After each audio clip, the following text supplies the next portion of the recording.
নমস্কার আমার বয়োজ্যেষ্ঠ দাদা ভাই বন্ধু সকলকেই বলছি, ভালো করে লক্ষ্য করুন। এই 1 রুপি কপার নিকেল গমের শিরওয়ালা কয়েনটি 1983 সালের। এটি আছে বোম্বে মিন্ট, কিন্তু যে কয়েনটি দেখবেন হায়দ্রাবাদ মিন্ট, অর্থাৎ 1983 সালের নিচে থাকবে স্টার, সেই কয়েনটি কিন্তু এক্সট্রিমলি রেয়ার, অর্থাৎ রেয়ারের থেকেও উঁচুতে, সেটাকে বলে এক্সট্রিমলি রেয়ার। একেবারে মোট কথা হলো যেটি একেবারেই মেলে না, অতি সহজে মেলে না, সেটাকেই বলা হয় এক্সট্রিমলি রেয়ার কয়েন।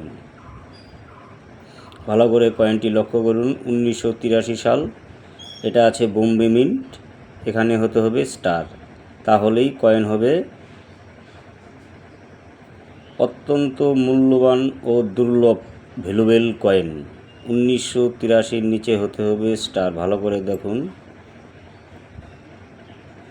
এই দেখুন দুটি কয়েনই কিন্তু এখন নর্মাল কয়েন। এই দেখুন 1983 সাল, এটা আছে বোম্বে মিন্ট, অর্থাৎ দেখুন নিমকি। এই কয়েনটি হতে হবে, যদি এটা নিচে স্টার থাকতো তাহলে অনেক অনেক মূল্যবান কয়েন হতো। অর্থাৎ এই ধরনের কয়েনে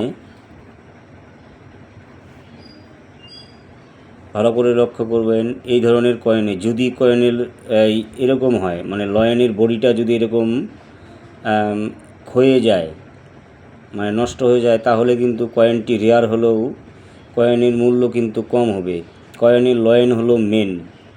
যদি লয়েনটা স্পষ্ট থাকে আর এরকম কন্ডিশন থাকে,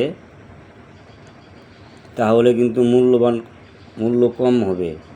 অর্থাৎ কয়েনের মধ্যে যে অশোকা লাইনটি দেখতে পাচ্ছেন, এটি প্রত্যেক অশোকা লাইনটি লাগবে স্পষ্ট। 1983 নিচে হতে হবে স্টার, তাহলেই কয়েন হবে এক্সট্রিমলি রেয়ার ও হাই ভ্যালুয়েবল কয়েন। ভালো করে শুনে নিন। ধন্যবাদ, ভালো থাকবেন। আজকে এই পর্যন্ত।